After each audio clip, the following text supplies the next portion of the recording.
राम राम जी। आत्ममंथन में आपका स्वागत है। बात कर लेते हैं मूलांक 5 वालों के बारे में। स्प्रेड क्या कहता है? अच्छा कहता है तो आगे बढ़ जाओ, नेगेटिव कहता है तो मैं हूं ना, आपको मोटिवेट कर रही हूँ, आपको समझा रही हूँ, आपको बता रही हूँ किस तरह से आपने आगे बढ़ना है। देखो, आपने करना क्या है। सबसे पहले आप एक चीज समझ लो, मित्र शत्रुओं को हैंडल कैसे करना, उपाय किस तरह से करने, गुरु मंत्र को आपने किस तरह से जो है इम्प्लीमेंट करना है। देखो, आपका प्रश्न का उत्तर होता है तो वो मैं देती हूँ, लेकिन उसके लिए करना क्या होता है? Comment, like and share. ठीक है, कमेंट करते हो तो अपना प्रश्न भेज सकते हो। ठीक है, उसमें आपकी हेल्प कर देंगे। पर्सनल में पूछना तो वो पेड में। ट्यूसडे की बात कर लेते हैं। ट्यूसडे वाले दिन मुझे ऐसा लगता है यहाँ स्थिति कुछ इस तरह की आपकी बनती हुई दिखाई देती है कि बहुत सारी चीज़ें जो हैं आपके दिमाग में चल रही हैं, लेकिन आपको ये पता नहीं है कि आपको करना क्या है। ठीक है, बहुत उधेड़ बुन में हो। मतलब यहाँ पे आपके पास अभाव नहीं है, सिर्फ समझ की कमी है। लेकिन सेकेंड हाफ में बड़ी तेजी से किसी काम की तरफ बढ़ जाओगे और करोगे, मैंने ये डिसाइड कर लिया, मुझे ये काम करना है। ठीक है, बहुत बढ़िया। वेडनेसडे की बात करते हैं। वेडनेसडे वाले दिन भी मुझे ऐसा लगता है कि आप बहुत खुश रहोगे। फर्स्ट हाफ में आपको आपके फादर की सपोर्ट मिलेगी, बॉसेस की सपोर्ट मिलेगी, लेकिन उसके बावजूद आप आखिर फिर कंफ्यूज हो जाओगे। सेकेंड हाफ में आपको लगेगा मैं ये करूँ कि वो करूँ, मैं इस तरह से करूँ, यानी कि अचानक से दो अपॉर्चुनिटीज सामने आ जाएंगी। तो आप यही नहीं समझ पाओगे कि अच्छा इसको कर लूँ या इसको कर लूँ, इसमें ज़्यादा लाभ है कि उसमें ज़्यादा लाभ है। तो यहाँ सोच समझ के डिसीजन लेना, क्योंकि जो चीज़ आपको बेटर दिख रही है हमेशा, और कुछ जो बहुत बढ़िया लगता है वो हमेशा सही नहीं होता। ठीक है, तो चीज़ को किसी से परामर्श लेके, सलाह लेकर, उसके बावजूद ही काम को करना। ठीक है, अब उसके बाद बात करते हैं थर्सडे की। थर्सडे वाले दिन मुझे लगता है पार्टी, सुबह सुबह ही पार्टी होती हुई किसी की वजह से आपको हैप्पीनेस महसूस होगी। आप काम तो करोगे, लेकिन आपको सेकेंड हाफ तक रिजल्ट भी मिल जाएगा। यानी कि आप ग्रुप बना के काम कर रहे हो, किसी ना किसी के साथ मिल के काम कर रहे हो, तो डेफिनेटली आपके लिए रिजल्ट आएंगे। आपने करना कि आपके जो गुरु हैं या बड़े हैं, ठीक है, उनको आप जल अर्पण कर, नहीं है तो शंकर भगवान को जल अर्पण कर दो। जल और फ्रूट्स अर्पण कर दो, व्हाइट कलर के फ्लावर अर्पण कर दो। ये चीज़ें आप उनको अर्पण करोगे तो आप देखोगे कि आपका काम बनेगा ही बनेगा थर्सडे वाले दिन, कोई प्रॉब्लम ही नहीं है। फ्राइडे की बात फ्राइडे की बात कर लेते हैं। फ्राइडे वाले दिन मुझे ऐसा लगता है यहाँ पे कोई ना कोई है जो आपके लिए आगे बढ़कर काम करता हुआ मुझे दिखाई देता है। यानी कि वो आगे बढ़कर आपके लिए कोई कार्य कर रहा है और उसके बाद आपके काम बना रहा है, लेकिन आप क्या करोगे, जबरदस्ती उसके ऊपर ही रौब जमाने लग जाओगे। अब उसके बाद जब रौब जमा लिया तो उसके बाद आपको कैसा महसूस होगा? आपको लगेगा अरे भैया मेरी ही कोई गलती है, मैंने असल में गलती आप ही की है। ठीक है, आप कुछ ऐसा कर दोगे जिसके कारण आपको खुद पछतावा होगा। यानी कि इस रौब की कोई ज़रूरत नहीं थी, फालतू का रौब छांट दिया आपने किसी न किसी के ऊपर, तो वो चीज़ आपने नहीं करनी है। ठीक है, तो यहाँ पे चीज़ों को अंडरस्टैंड करो, चीज़ों को समझो और उसके बाद ही आगे बढ़ो। अपने इष्ट को फ्लावर्स अर्पण कर देना।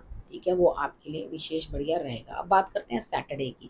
सैटरडे वाले दिन मुझे ऐसा लगता है यहाँ स्थिति कुछ इस तरह की बनती हुई दिखाई देती है कि आपके लिए कुछ ना कुछ एक ऐसी नेगेटिविटी एंड होने वाली है और नया काम कुछ शुरू होने वाला है।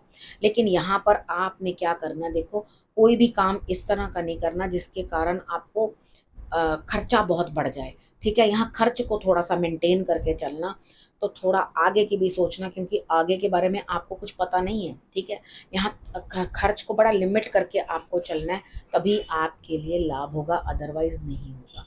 ठीक है, अब नेगेटिविटी ऑफ हो रही है, हट रही है। आपने करना क्या, सिर्फ अपनी नज़र उतार लेनी है।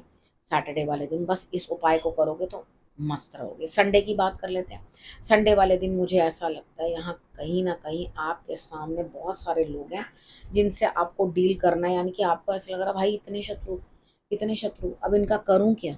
अब यहाँ पर आपको करना क्या? देखो, शांति से चीज़ों को समझने की ज़रूरत है, शांति से चीज़ों को अंडरस्टैंड करने की ज़रूरत है। लेकिन आप क्या करोगे, हाइपर हो जाओगे, सबको तड़क तड़क के जवाब देना, किसी को किसी भी तरह से अपने सामने से हटाने की कोशिश, यानी कि तर्क वितर्क करने की ज़रूरत पड़ी तो वो बातें सुनाने की ज़रूरत पड़ी तो वो टॉन्ट कसने की ज़रूरत पड़ी तो वो बुरी बातें सुनाने की ज़रूरत पड़ी तो वो। देखो, यहाँ पर आपने दिमाग को इस तरह से लगाना कि भाई मुझे बात तो करनी है, लेकिन इस तरह से कि किसी को बुरी भी ना लगे। सारे मेरे अगेंस्ट हो रहे हैं तो मुझे उस चीज़ से तो बाहर निकलना ही है। तो तरीके के साथ सबको बात करके समझाकर अपने अगेंस्ट जितने शत्रु हैं सबको आप डील कर लोगे, कोई प्रॉब्लम नहीं होगी। जो लोग भी आपके अगेंस्ट बोलेंगे आप उनको जवाब देने में माहिर हो। ठीक है, वहाँ आप जवाब दे लोगे उनको। अब यहाँ पे आपको करना क्या, देखो बहुत ना नेगेटिविटी या बहुत चीज़ें परेशान करने वाली आपके ऊपर हावी हो गई हैं। यहाँ पे आपने करना क्या, उन चीज़ों को दूर हटाना है, अपने से दूर करने की कोशिश करनी है, आपने हटाना है उन चीज़ों को और तभी आगे बढ़ना है। यानी कि जो नेगेटिव थॉट्स हैं, जो नेगेटिव चीज़ें हैं, जो लोग आपको, आप तरक्की करते हो, सीढ़ियाँ चढ़ रहे हो, कोई टांगे खींच रहा है नीचे से, नहीं जी नहीं तुम तो नीचे उतरो, तो उस बंदों को डील करने के लिए आपको उस चीज़ों से निकलना पड़ेगा, उन लोगों से दूर होना पड़ेगा जो आप लोगों को ज़बरदस्ती का परेशान कर रहे हैं। ठीक है, वो चीज़ आपने अंडरस्टैंड करनी है। अच्छा, अब हम बात कर लेते हैं गुरु मंत्र की। देखो मुझे यहाँ लगता है आपको अष्टलक्ष्मी जो है प्राप्त होने वाली है। अष्टलक्ष्मी का मतलब होता है विवाह की जगह विवाह, एजुकेशन की जगह एजुकेशन, संतान की जगह संतान, यानी कि जिस जिस सुख की ज़रूरत जीवन में इंसान को होती है वो सब आपको प्राप्त होते हुए दिखाई देते हैं। आप क्या करोगे, अपनी हैप्पीनेस किसी के साथ शेयर भी करोगे। ठीक है, अब थोड़ा घुटन से आज़ादी, हैप्पीनेस, आपको ऐसा लगेगा शुक्र है परमात्मा, वो जो मेरे लिए सरदर्द थी वो कुछ कम हुई और यहाँ पर ग्रोथ मिलती हुई दिखाई देती है। बस पक्षियों को आपने दाना डालना है, उसके बाद महालक्ष्मी की आपने आराधना कर लेनी है, आपके लिए विशेष बढ़िया रहेगी। अगर आप महालक्ष्मी की आराधना करोगे, स्त्रियों को सम्मान दोगे तो डेफिनेटली आपके लिए बहुत बढ़िया रहने वाला है। ठीक है, इस चीज़ को आप अंडरस्टैंड करो, उस चीज़ को आगे बढ़ो, तभी आपके लिए रिजल्ट जो है बेटर रहेगा। ठीक है, अब आपने करना क्या, रखना अपना और अपनों का बहुत अच्छे से ध्यान और फिर से मेरे आने का करना इंतजार। तब तक के लिए